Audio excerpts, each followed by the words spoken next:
Nations has an obligation to uphold these principles of the UN Charter and the wider body of international law. I thank you. I thank the representative of Guyana for the statement. I now give the floor to the representative of the United States.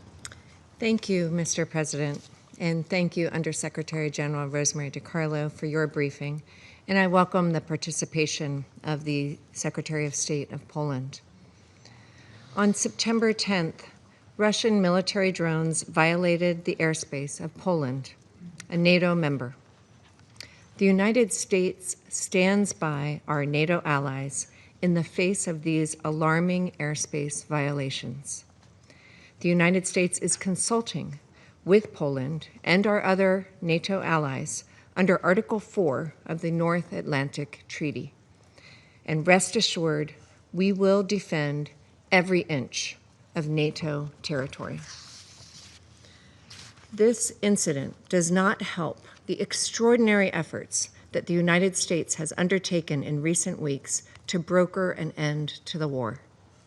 Since the Alaska summit between President Trump and President Putin on August 15th, Russia has intensified its bombing campaign against Ukraine, resulting in loss of life and damage to civilian infrastructure.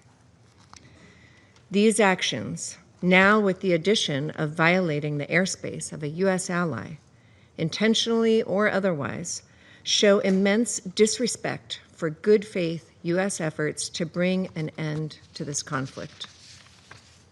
We urge Russia to renew and live up to its commitment to diplomacy by seeking an immediate end to hostilities through direct negotiations with Ukraine. Colleagues, the Russia-Ukraine war needs to end.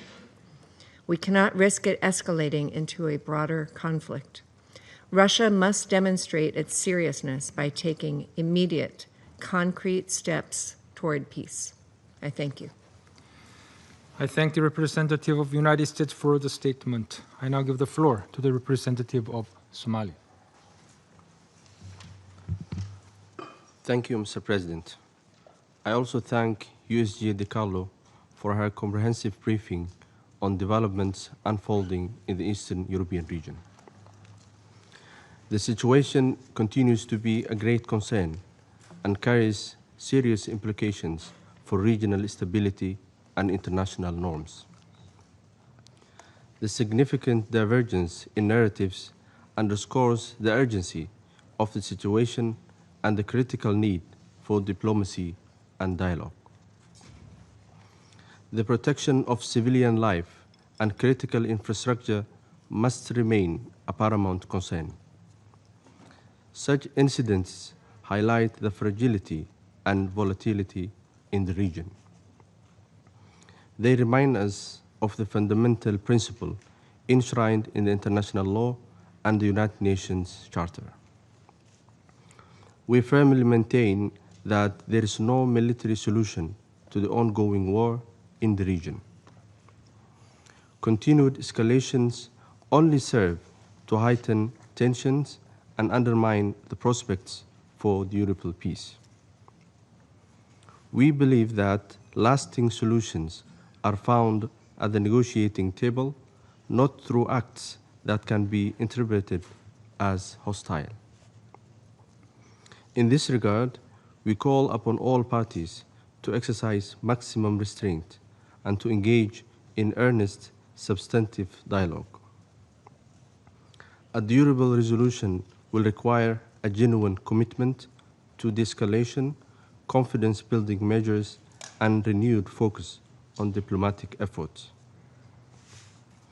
To conclude, Mr. President, my delegation reaffirms its unwavering support for all efforts aimed at upholding the principles of international law and achieving just and lasting solution consistent with the United Nations Charter. The people in the region deserve a future defined by peace, security, and stability. I thank you. I thank the representative of Somalia for the statement. I now give the floor to the representative of Russian Federation. Mr. President, Today, the members of the Security Council have been proposed to discuss an incident on Polish soil which took place on the evening of 9 to 10 September. According to the reports from the Polish Operational Command, in the airspace of that state, more than a dozen unmanned aerial vehicles entered that airspace. It has been announced that part of them have been were neutralized by air defense systems. A home in Lublinsk region was damaged, and there were no casualties. Warsaw recognized that the drones could have flown in from the territory of Ukraine. At the same time, Poland they hastily pinned blame on Russia without presenting any evidence whatsoever. We think it is important to analyze the real magnitude of the consequences of the incident and to compare this with the political clickbait which is being advanced by Polish and other European politicians, as well as to pose additional questions about the versions that have been circulating about what transpired. On the 10th of September, Warsaw published data about fragments of drones that fell, and specifically a photograph was demonstrated of a roof of a home that had been damaged. However, any military expert will confirm that if this indeed was an explosion of a drone warhead weighing tens of kilograms, the consequences would have been different. Here, what took place was a localized damage, more likely a consequence of falling wreckage. Furthermore, later, the Polish authorities were indeed compelled to acknowledge that they did not find drone warheads on their territory. Equally telling is another incident with a device that was found in an agricultural field. Apparently, it simply veered off course and fell, and this indeed could have been the consequence of a technical malfunction or the result of the use of Ukrainian radio-electronic warfare means.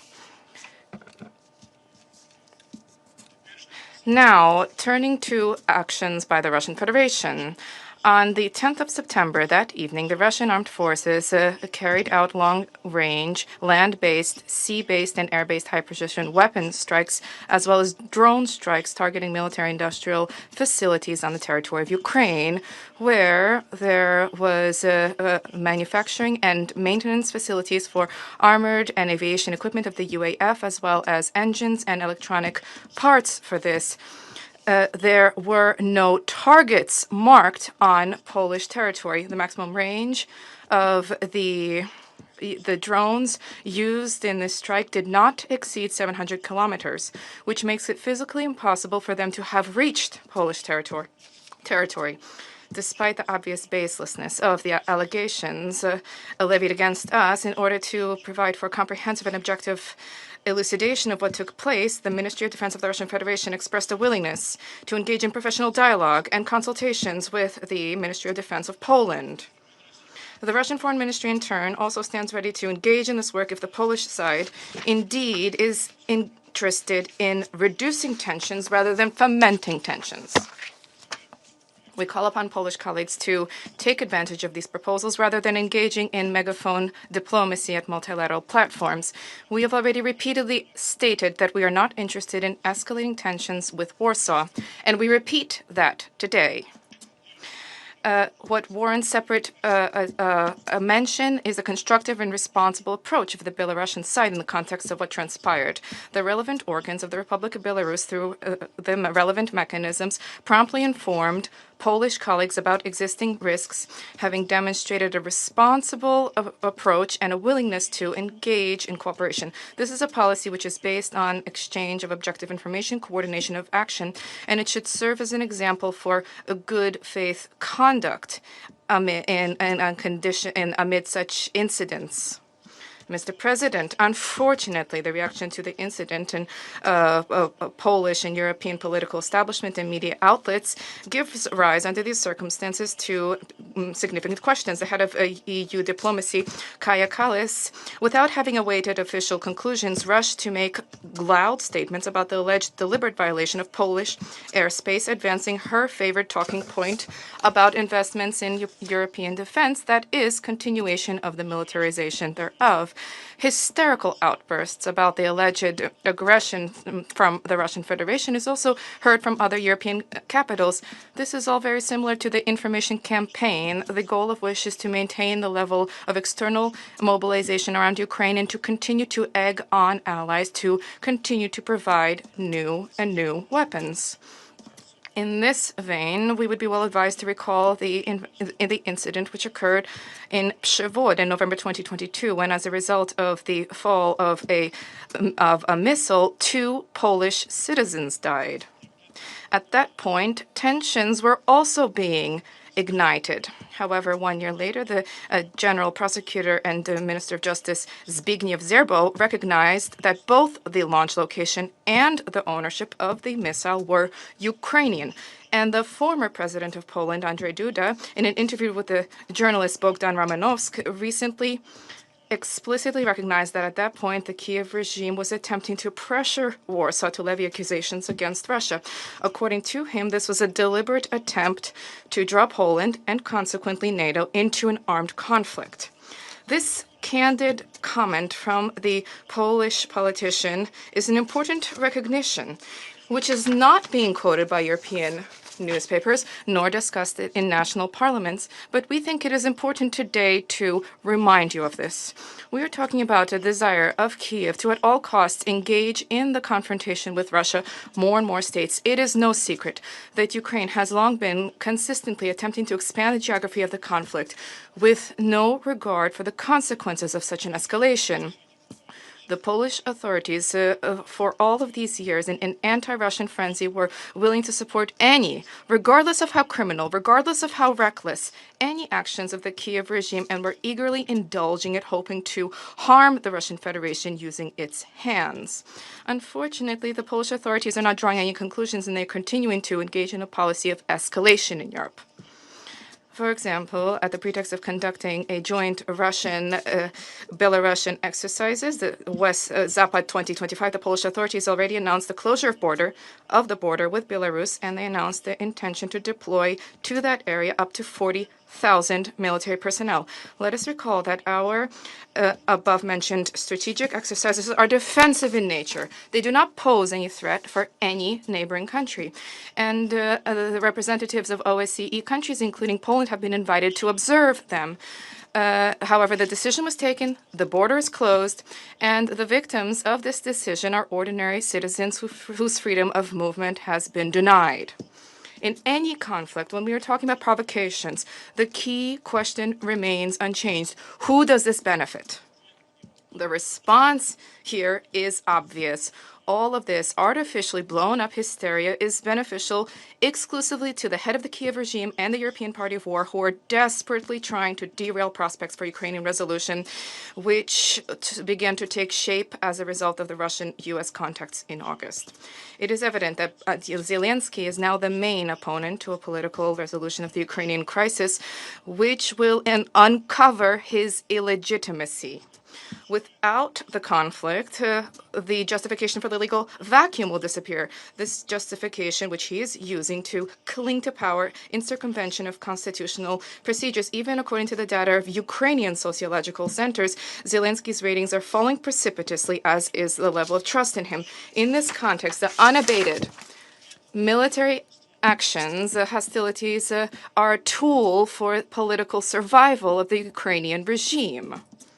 Against the backdrop of this, what is becoming clear is the level of despair prompting the Kiev authorities to throw remnants of the people forcibly mobilized into battle, or more accurately, to slaughter, despite the colossal losses and skyrocketing desertion rates. Official data for 2025 shows that more than 140,000 criminal cases have been initiated for soldiers who abandoned their units. The overall figures for desertion since the start of the conflict are nearing 266,000 people. The effective stabbing levels in combat units at 50% is viewed as a success, and the real losses exceeding 15 to 20,000 people per month has long ago outstripped the pace of mobilization. People no longer wish to die for a corrupt leadership which long ago has ceased to represent the interest of society. The head of the UAF, Syrski, recently recognized that Russia has a threefold advantage in manpower and capabilities, and in the main areas has a 4 to 6-fold advantage. This is a frank recognition of failure and essentially an indictment of the current military political policy. And this is precisely why Zelensky today is willing to do anything at all to maintain this conflict in the active phase, even if this may give rise to threats, if this means simulating threats, exaggerating consequences, or, as was the case in Przewod, manipulating any incident in order to drag NATO countries into the war. What is noteworthy is how easily the head of the Kiev regime recants his own loud statements as soon as they no longer advance his political interests. In recent months, he invoked slogans about the supposed intention to engage in dialogue. However, the direct, unambiguous proposal from the Russian president to visit our capital to discuss the whole gamut of issues related to Ukrainian resolution was rejected by him under the pretext of the inadmissibility and the inability to travel, quote, while his country was under attack, is under attack. And yet, as we see, there have been no attacks which prevented him from trekking to European capitals for 3+ years and making demands for more weapons deliveries and increased military assistance. Because in those capitals, the discussion is about continuing the war and this is completely in line with his interests. As soon as a real opportunity for peace emerged, with a visit to with a White House leader taking office who is willing to deal with the root causes of the crisis and to seek a lasting solution, Zelensky immediately began to renounce the previously announced peace initiative. This merely bears out what we were pointing to from the very start. The Kiev regime never had any intention to embrace peace, and everything that the regime is doing is to prolong the conflict, to cling to power, and to continue to take advantage of his Western sponsors. Weapons deliveries, sanctions misadventures, and Brussels propagandistic hysteria do not bring peace any closer, but rather entrenches the illusion in Kiev that they will manage to change the reality. However, it is not possible to change the reality. Every new month of hostilities merely brings the regime closer to collapse and raises the cost of resolution. The Russian Federation remains wedded to a responsible approach. We are open to constructive cooperation with everybody who genuinely is focused on de-escalation and establishment of peace in Europe, not pursuing the conflict for the sake of parochial political advantages. Thank you. I thank the representative of Russian Federation for the statement. I now give the floor to the representative of Pakistan. Thank you, Mr. President. I thank USG Rosemary DiCarlo for her briefing and take note of her remarks. We welcome the presence of Poland's Secretary of State in this meeting. Mr. President, merely a glance at both the contemporary as well as past history is enough to draw a fundamental conclusion about conflicts. Conflicts, especially those continuing for a longer duration, have a greater risk of degenerating into wider conflagration. Given the interconnected nature of our world, the negative externalities from a localized conflict can have far-reaching consequences, impacting not only the regional, but also global security and stability. Mr. President, alongside many of our fellow council members, Pakistan has repeatedly drawn attention to the negative repercussions that the ongoing conflict in Ukraine has had, far beyond its geographical expanse. We have therefore called for the need to bring an end to this conflict.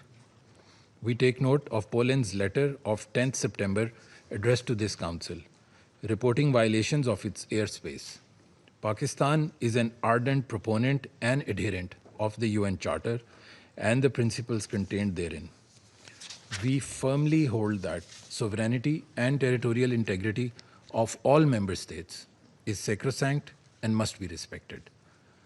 Mr. President, Pakistan remains deeply concerned by the ongoing conflict in Ukraine and the humanitarian tragedy unfolding as a result of it. We have consistently said, and repeat once again, military solutions are counterproductive and serve only to sow seeds for future conflicts.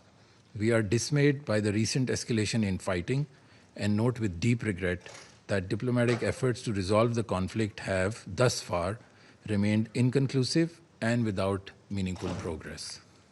Mr. President, Pakistan's position from the very outset has been clear and consistent.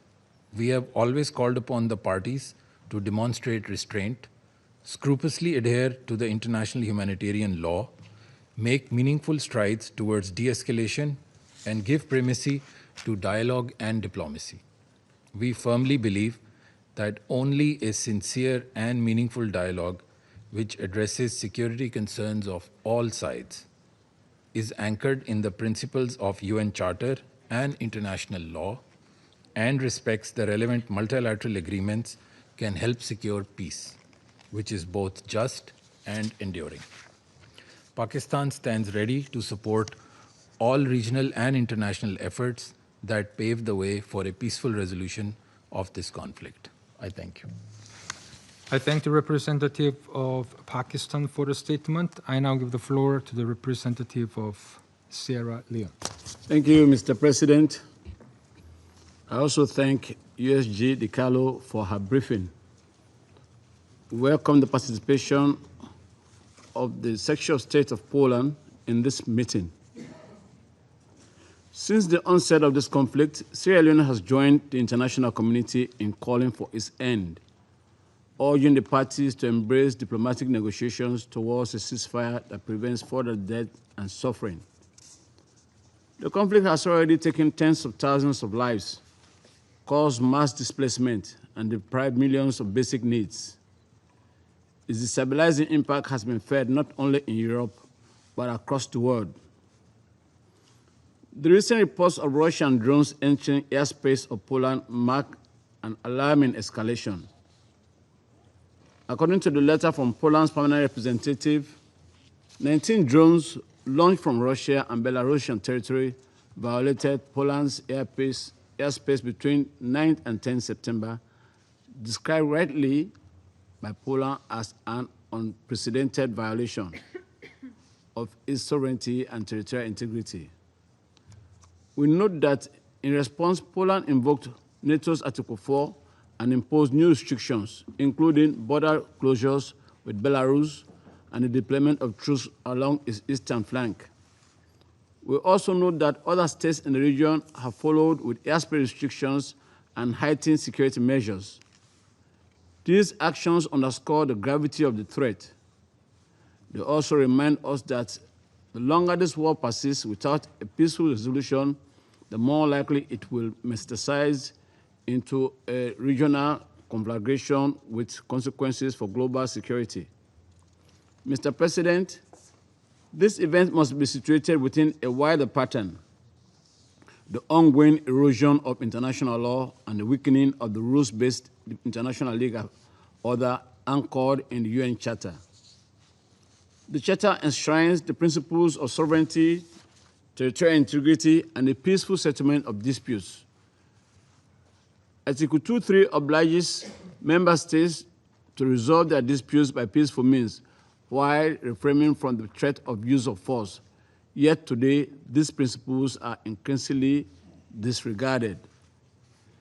The disregard for sovereignty and international territorial integrity in this conflict, the repeated resort to force, and the inability of the Council to secure even temporary ceasefires together reflect a deeper crisis: the threat from the very foundation of collective security. If this trajectory continues, the war stands at the precipice of unrestrained escalation, where brute forces replace dialogue and law gives way to power politics. Accordingly, let me make three observations. First, the heightened tensions resulting from the Polish incident threaten to derail ongoing efforts at peace. As European states have long sought diplomatic solutions to end this war, Their engagement remains essential for a sustainable peace settlement and the eventual reconstruction of Ukraine. Second, the war has exposed the fragility of global economic and security systems. A further regional escalation will not only fracture Europe, but also undermine the multilateral order painstakingly constructed after the Second World War. It will erode trust in the Charter, embolden violations elsewhere, and weaken the fabric of international law. Third, any negotiations or agreements to end this conflict must be grounded in international law. Sierra Leone reiterates its support for a political settlement that respects Ukraine's sovereignty and territorial integrity within its nationally recognized borders while addressing the legitimate security concerns of all parties. Mr. President, the human cost of this war remains unbearable. Thus, this Council must not allow this suffering to persist. Sierra Leone urges all parties to commit to peace and to engage in good faith negotiations. We commend the ongoing efforts by the United States, European leaders, and other mediators, but more is required. We renewed political engagement at the highest levels to address the underlying strategic issues and concerns. Above all, the Council must insist on full adherence to international law, including international humanitarian law. Civilians and civilian infrastructure must be protected. Humanitarian access must be unhindered, and diplomacy must be pursued with urgency and determination. Mr. President, the Security Council was established to safeguard international peace and security, not to witness its unraveling. Each violation of sovereignty, each missile fired into civilian neighborhoods, and each failure to uphold the Charter brings us closer to a dangerous abyss. The world is at the precipice. It is our collective duty to pull it back by recommitting to the principles of the Charter, by upholding international law, and by insisting on the peaceful settlement of disputes. I thank you. I thank the representative of Sierra Leone for the statement. I now give the floor to the representative of Algeria. Mr. President, I would like to thank you for convening this important meeting. I also thank Under-Secretary General Rosemary DiCarlo for her insightful briefing. And I welcome the participation of His Excellency, the Secretary of State of Poland, to this meeting. Mr. President, we took note of the recent concerning reports about the Russian unmanned aerial vehicles in the airspace of the Republic of Poland, as well as the information provided by the Russian Federation regarding these incidents. These developments constitute yet another escalation of the already tense situation in the region caused by the war between Russia and Ukraine.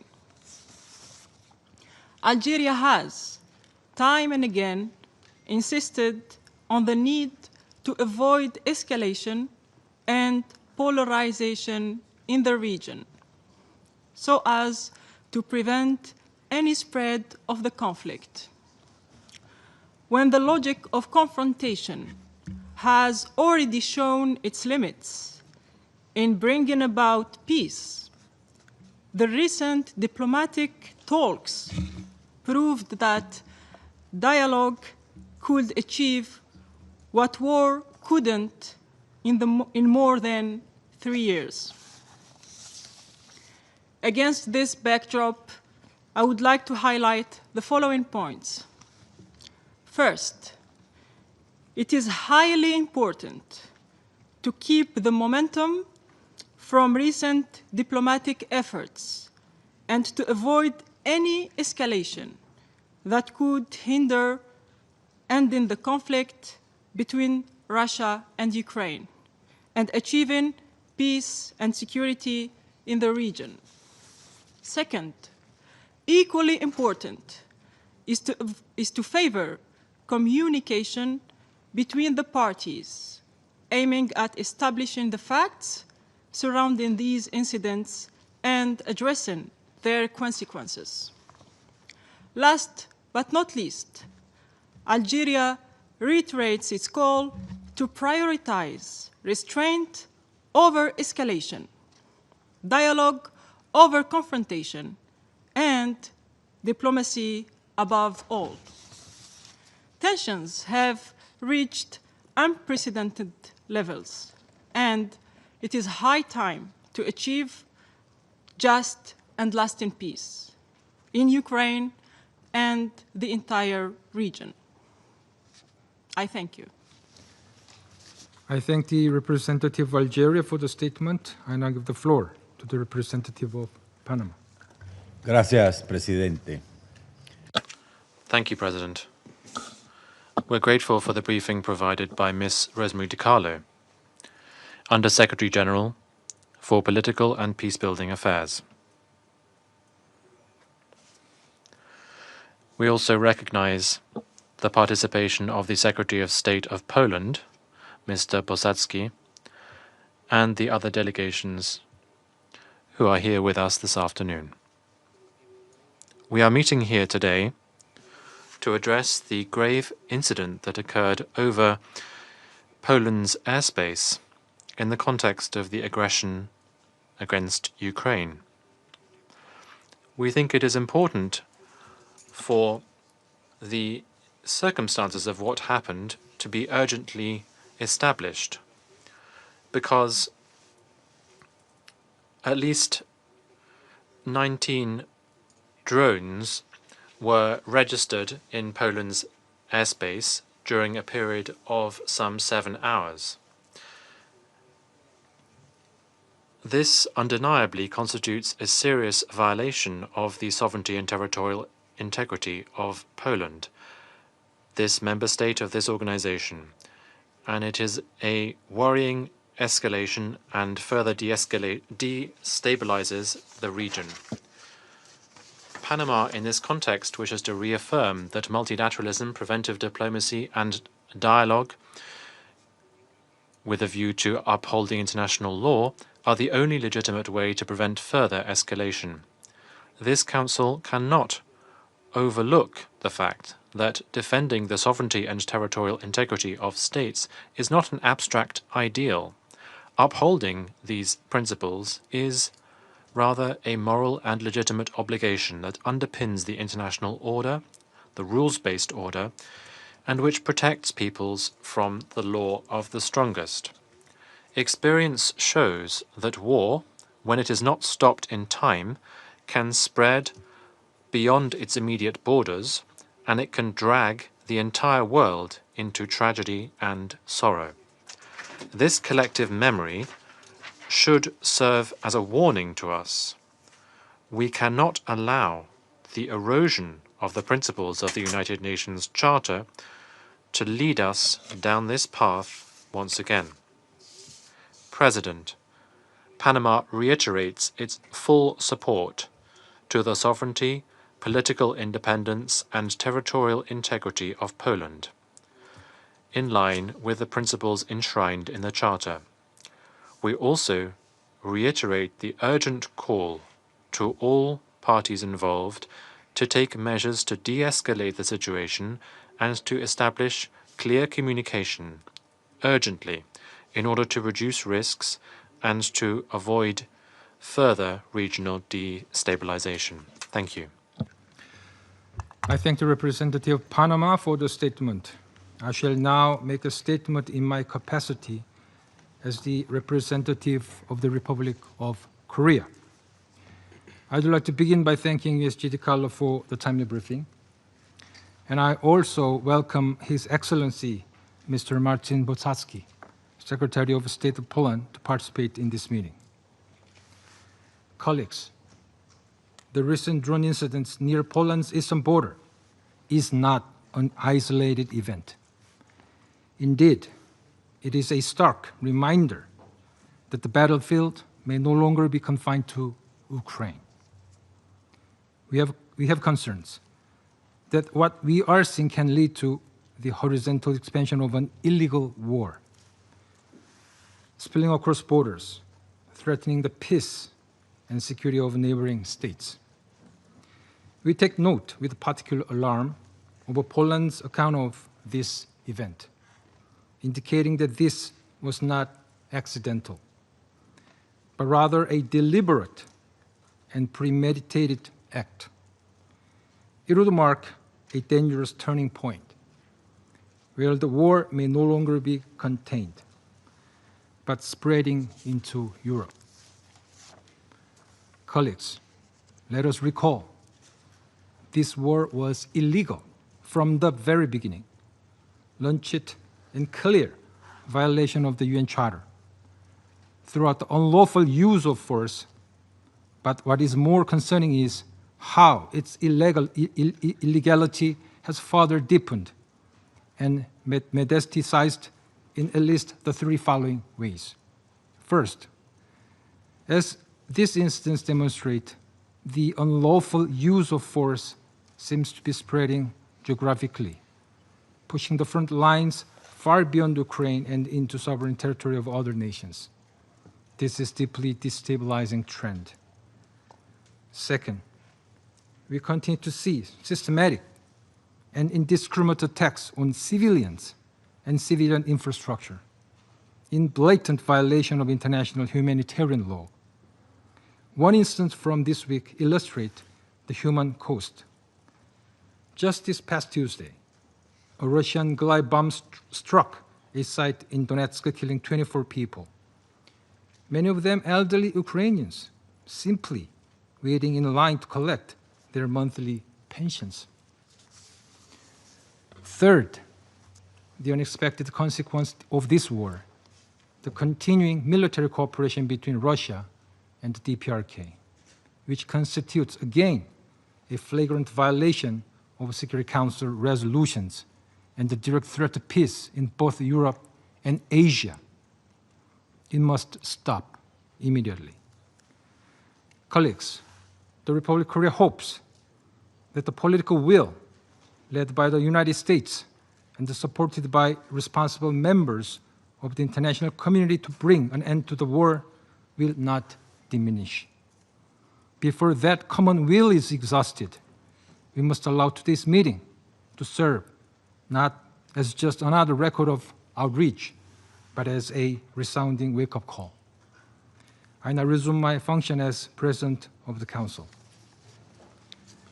I now give the floor to His Excellency Mr. Marcin Boczacki, Secretary of State of Poland. Thank you very much, Mr. President, Excellencies. I'd like to begin by thanking the Republic of Korea for convening today's meeting and Undersecretary General Rosemary DiCarlo for her excellent briefing. I also want to thank representatives of many Security Council members for your words, but also actions of support and solidarity with Poland. Allow me to start with a quote. "The merchants of death are unbothered by the fact that their weapons methodically, deliberately, and intentionally hit civilian targets. The blood of dozens of dead civilians is on the hands and conscience of those who arm the regime." End of quote.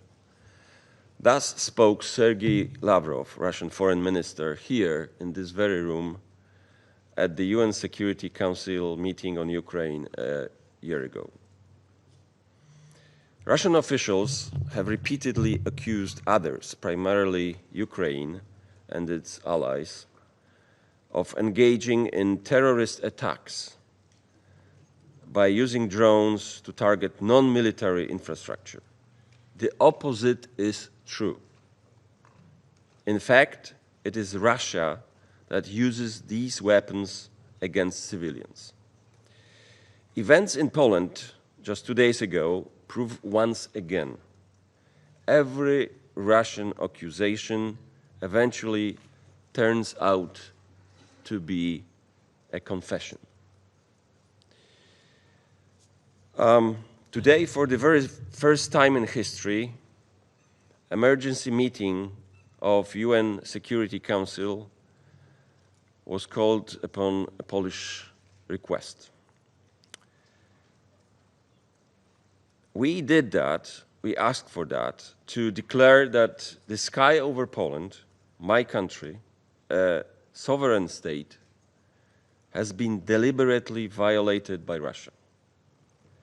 On the night of September 9th and 10th, 19 Russian military drones flying over the territory of both Ukraine and Belarus breached Polish airspace, thus trespassing borders of Poland, of NATO, and of the European Union. Such incidents happened before, but this time we know that that was the first time since the beginning of Russian full-scale invasion on Ukraine in 2022 that Polish territorial integrity has been purposely violated on such an unprecedented scale. We know, and I repeat, we know that it was not a mistake.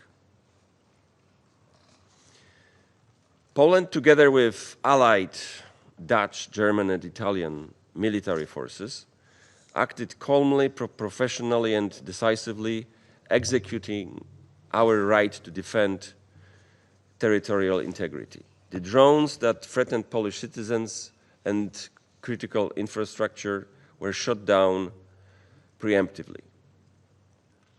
Drones are instruments of terror that have shattered homes and communities across Ukraine. 2 days ago, they tried to target Polish homes. This is one of them in a village called Wyryki in eastern Poland. A representative of the Russian Federation claimed that maybe these were not Russian drones. This is the evidence of that, including signs in Russian on the parts of the drone.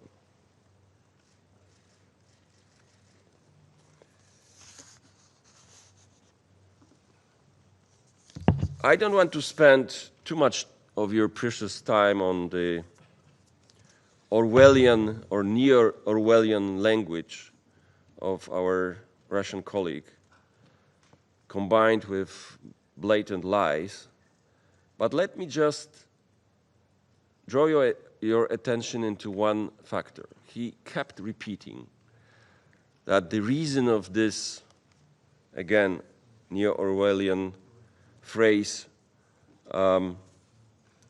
alleged aggression, which caused, as he himself admitted, hundreds of thousands of innocent victims so far. The cause of it was illegitimate regime or fascist regime. You know, we in the region remember the same kind of rhetoric by Russian diplomats when Russia, then Soviet Russia, attacked Czechoslovakia in 1968, Hungary in 1956, or Poland, together with Nazi Germany in September 1939 after the Ribbentrop-Molotov Pact.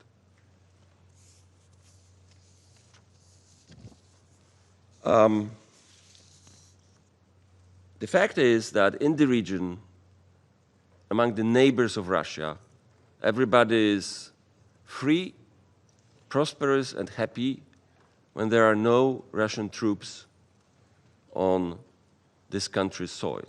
And one can only hope that Ukraine will be liberated from Russia's forces and will follow the suit, the history of Poland, Baltic states, Czechia, Slovakia, and Hungary. Ladies and gentlemen, Russia wants to set the region on fire.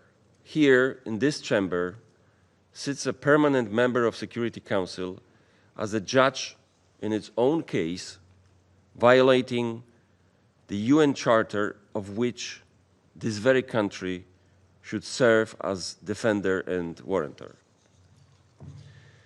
We call upon the Council to respond to Russian criminal actions with unified, unequivocal and immediate condemnation.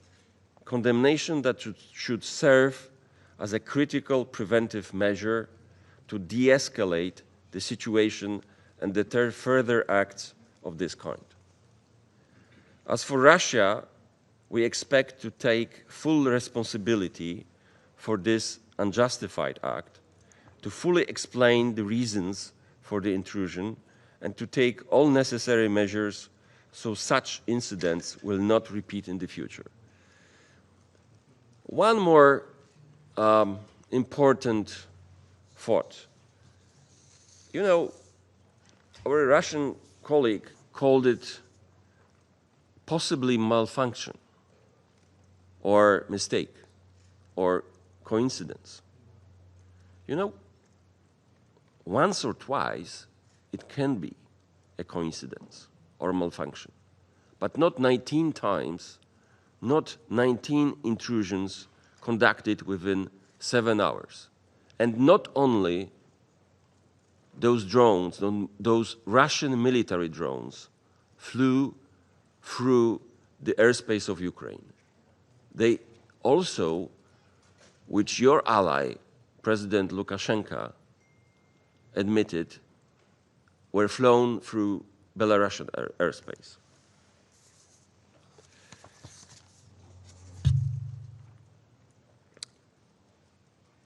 The way to achieve stability and peace in the region is simple. Russia must stop its barbaric war against Ukraine. Poland will not be intimidated.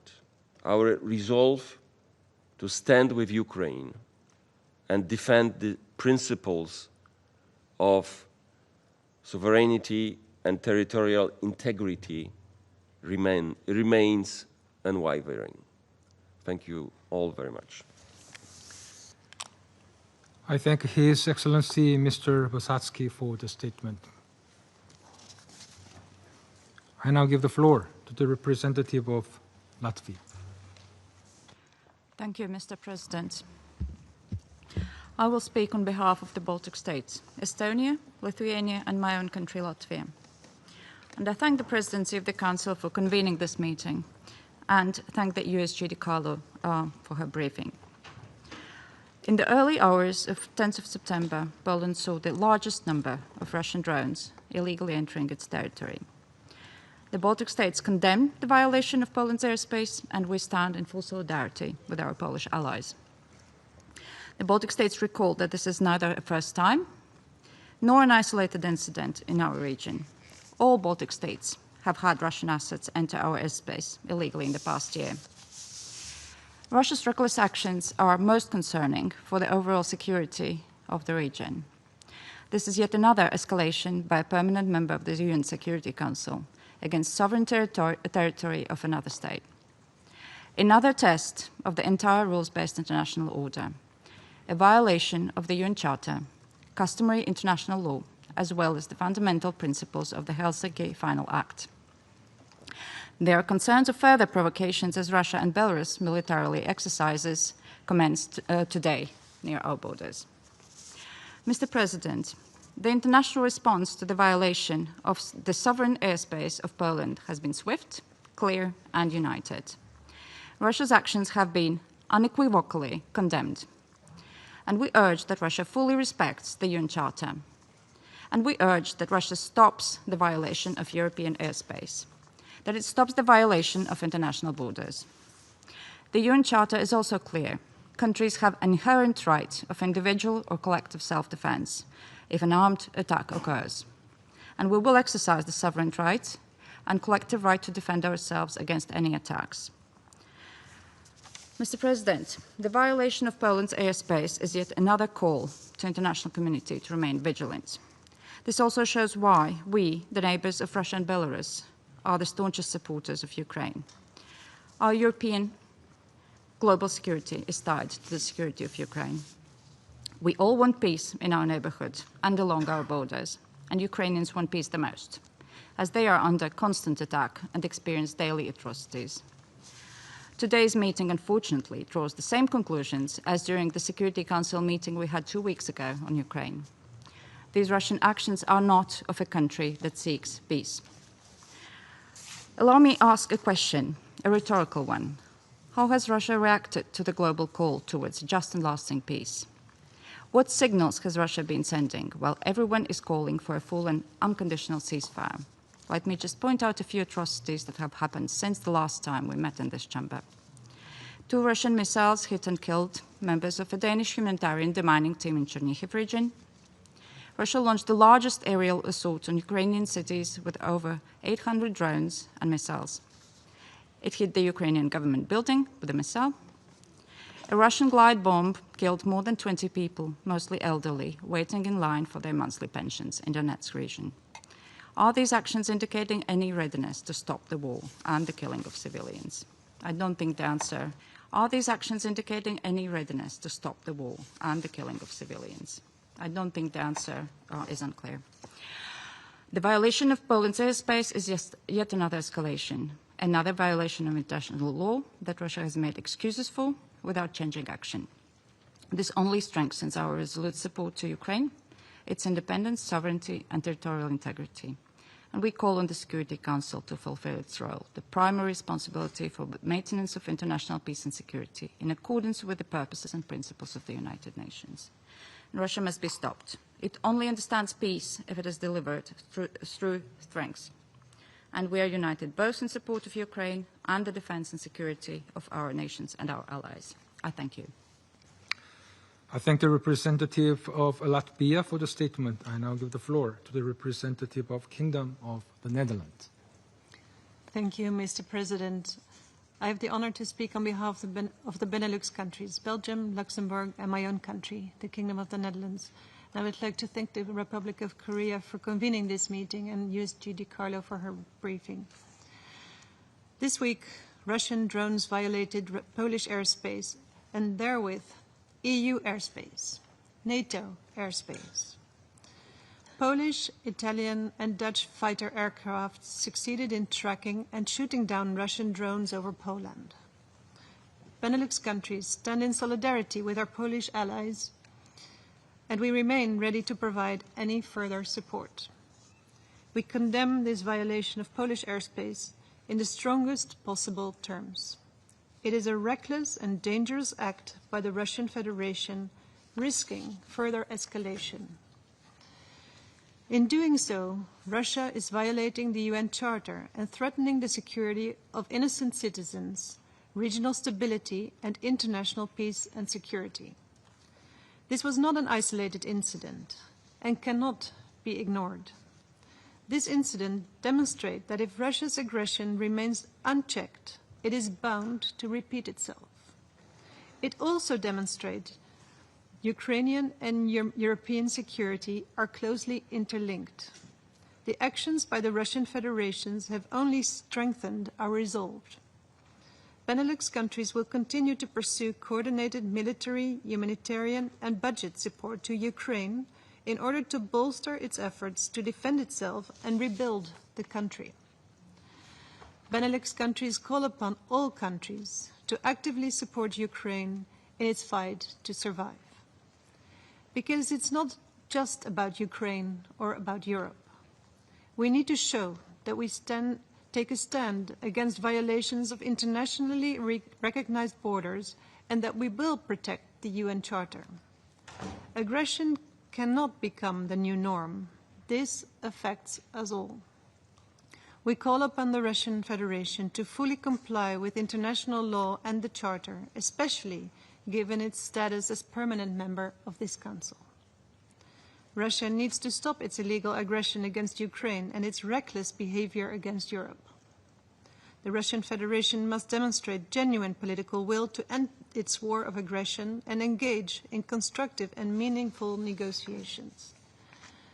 Benelux countries call on this Council to take tangible steps towards a full, unconditional and immediate ceasefire, so these incidents cannot repeat themselves.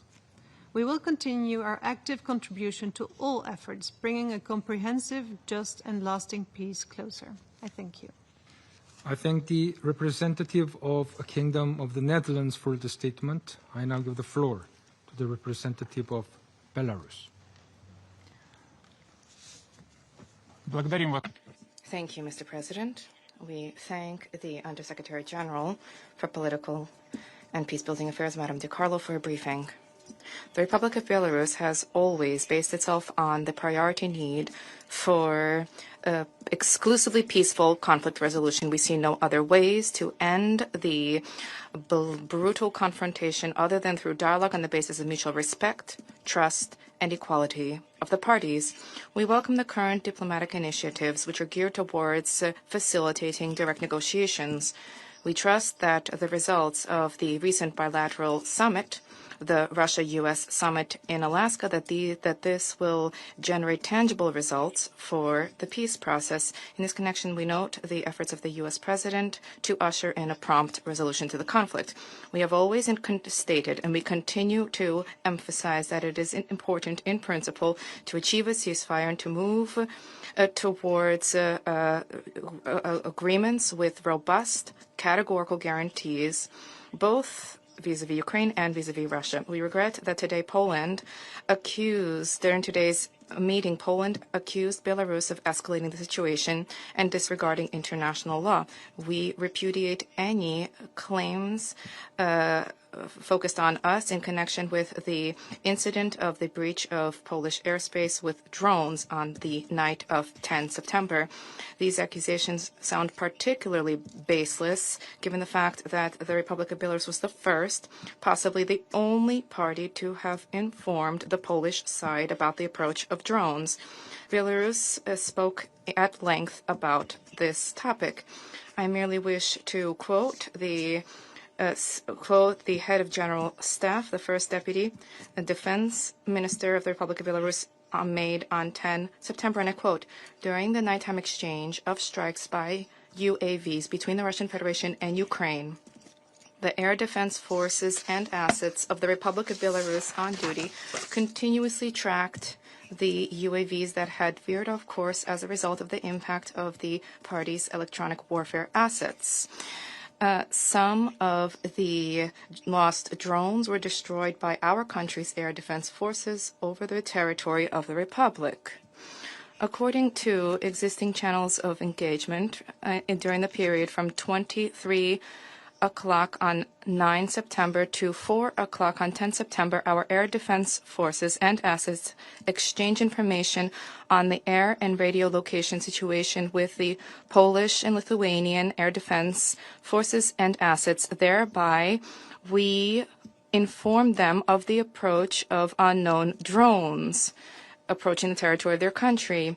This allowed the Polish side to respond promptly to the drones by scrambling their forces on duty." End of quote.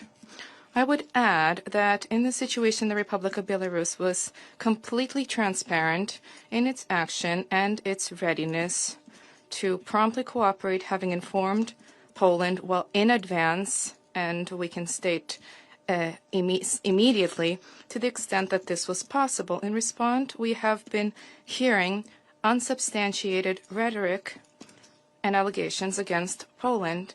And we would note, incidentally, that Polish military services were more accurate and correct in their statements. According to the head of the Chief of Staff of the Polish Army, General Wisław Kukul, and I quote, the Belarusians warned us that the drones were approaching our side, end of quote. Based on the statements of Polish military personnel, such cooperation was surprising to them, but it was accepted and embraced.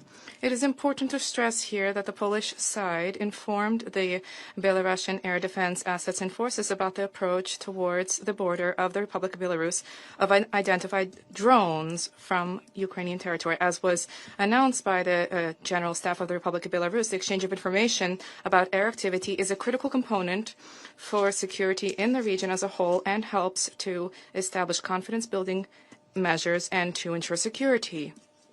The Republic of Belarus will continue to fulfill its obligations as part of the exchange of information on the air situation with the Republic of Belarus and Baltic states. It is absolutely clear that our actions show that there is no escalation whatsoever emanating from the Republic of Belarus, and this is not something that we can say when it comes to neighboring countries. It is telling that this meeting is being held immediately after the closure by Poland of the land border with the Republic of Belarus. All of the crossing points on the border with Poland ceased to function as of tonight, 12th of September. Vehicular and rail transportations have been halted, transit has been paralyzed, and the movement of people has been stopped. Is it not this situation which poses a real threat to stability in the region?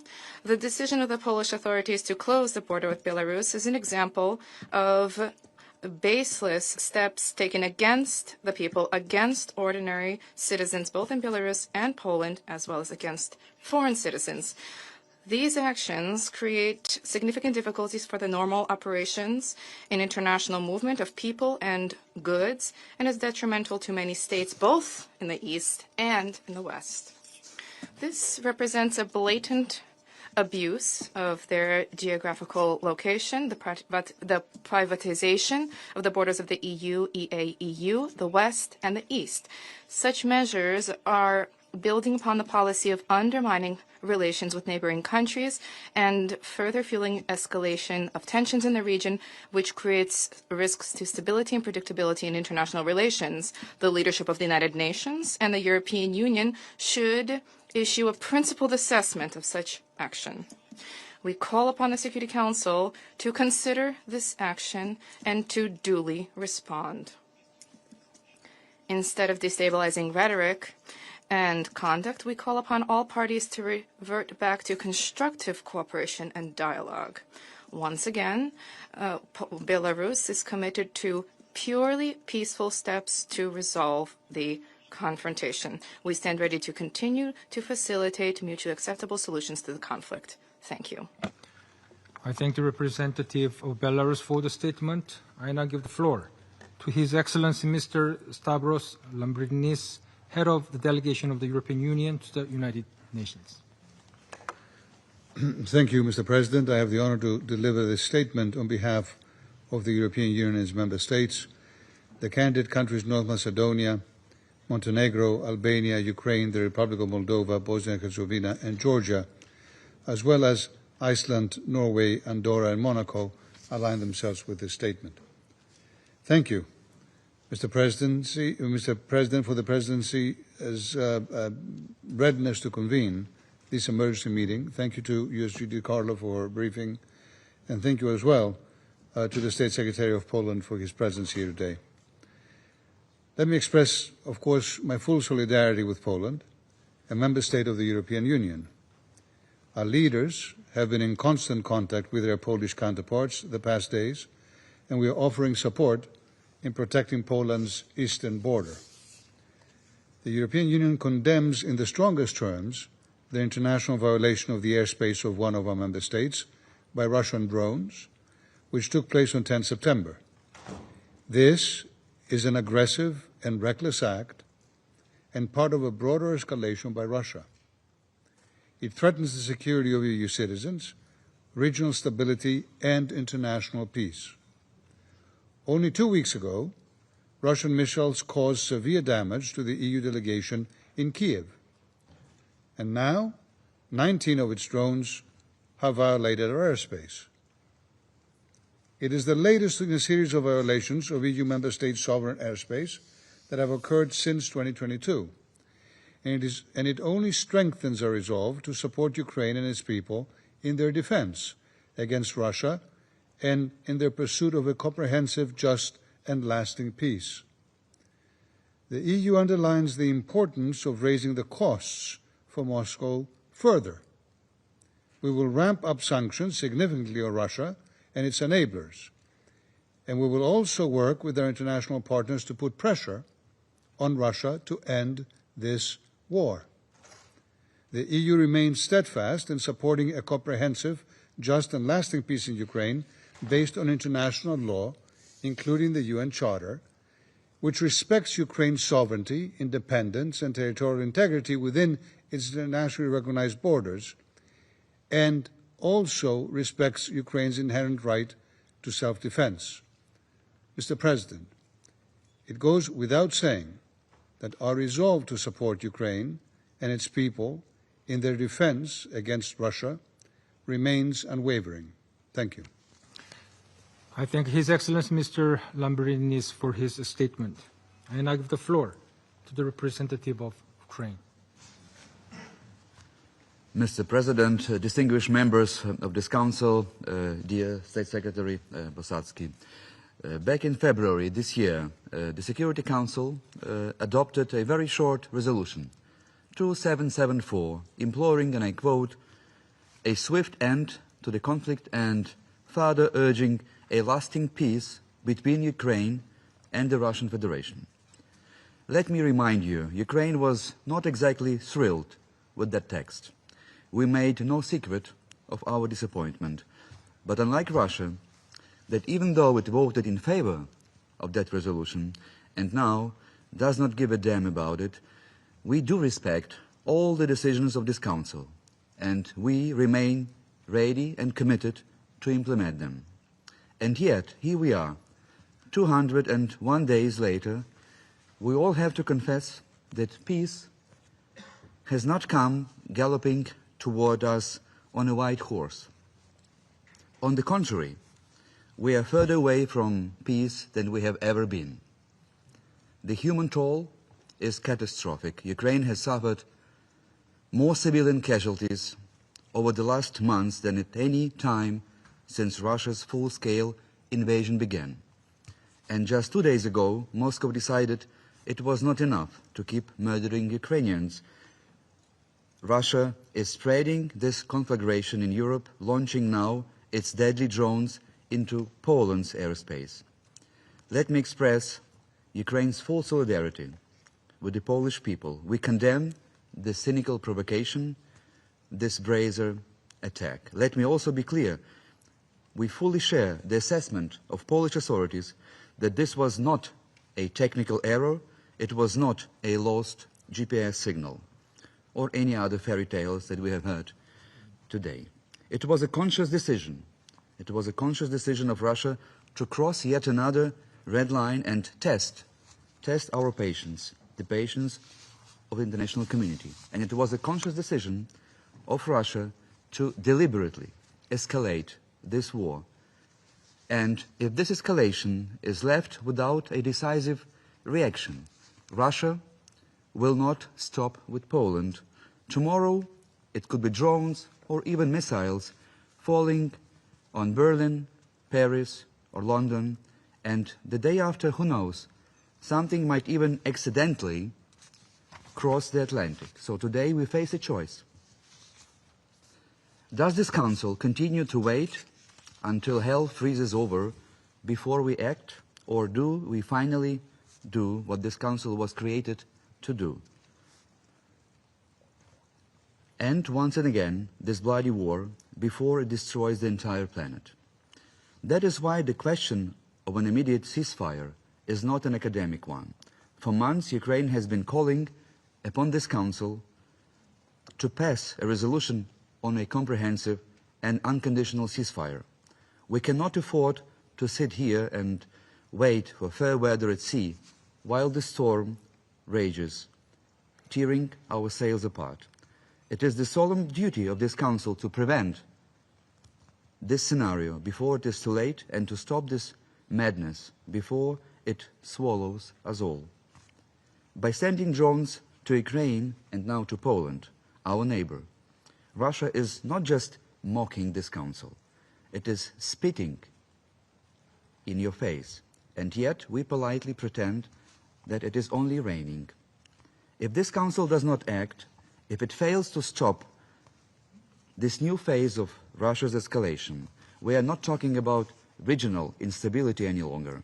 We are staring into the abyss of a third world war.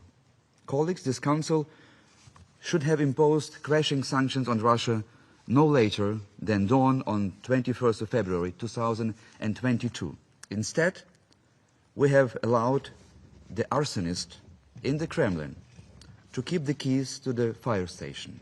Russia continues to abuse its veto as a fig leaf to cover its war crimes and block every attempt to restore peace. But must this Council remain a hostage of this veto, condemned to wring its hands and watch as thousands of civilians die? Absolutely not. Nothing, and I repeat, nothing, prevents the other 14 members sitting on this table and every single UN member state from doing what dozens of nations did in the first weeks and months of this war. The EU, the United Nations, the United States, the UK, Canada, Republic of Korea, Japan, Australia, New Zealand, Singapore, Norway, Iceland, Switzerland, and many others. You can impose unilateral but coordinated sanctions that will choke Russia's war machine, cut off its supply chains, and stop the flow of components for those murderous drones and missiles that kill Ukrainians today and threaten to kill our European neighbors tomorrow, as Moscow did just 2 days ago in Poland. And one day history will knock on this door and ask, what did you do sitting at this table while Russia was trampling on the UN Charter? Did you act, or did you just clear your throat, draft another deeply concerned statement, or just look away, bury your head in the sand, and then proceed to the next agenda item? Mr. President, colleagues, we are not in Samuel Beckett's play to amuse ourselves with endless waiting. The world burns while we twiddle our thumbs, waiting for Godot, who will never arrive. So please, dear colleagues, table this ceasefire resolution now. I thank you for your attention. I thank the representative of Ukraine for the statement. There are no more names inscribed on the list of speakers. This meeting is adjourned.